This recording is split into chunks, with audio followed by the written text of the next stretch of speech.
Hello guys, nag-rank nga pala ako sa Classic at nagtinry ko maglapo at ito ang mga nangyari. Dito binugbog ako dito ng taong lobo saka itong mahilig manapak ng betlog.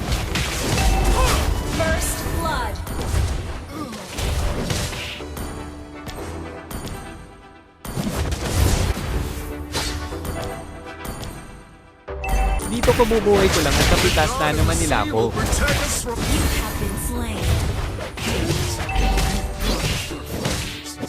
Dito buti naisipan dumalaw ng batang pasaway tsaka tong mala Jasro mag-fanny, at papipitas nga namin dito si Pakito.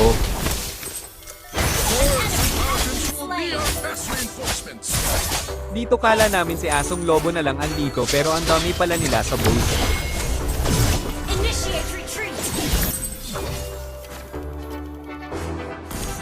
Dito kumukulit na tong dalawa na kaya pipitasin na namin ni batang pasaway. Prepare for our blades of vengeance!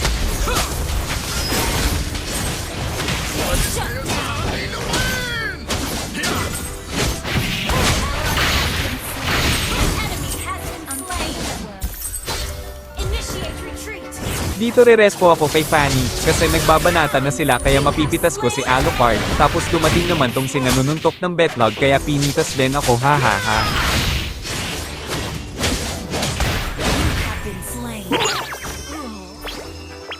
Dito nagpakita si nanununtok ng betlog kaya maghihiganti ako sa kanya, at tumulong pa nga si Aldog.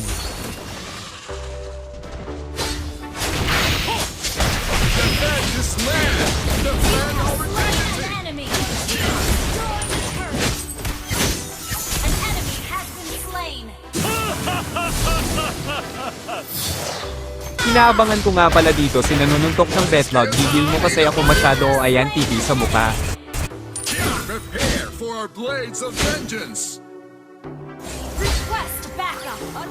Inaabangan pala ako dito ni Aldog, kala niya siguro maiisahan niya ako at tumulong pa nga si Asong Lobo, yan tuloy double kill tuloy sila.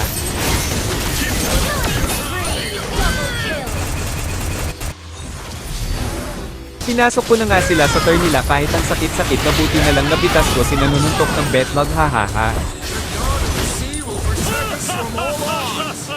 At eto na nga music please. This is the police speaking. This club is closed.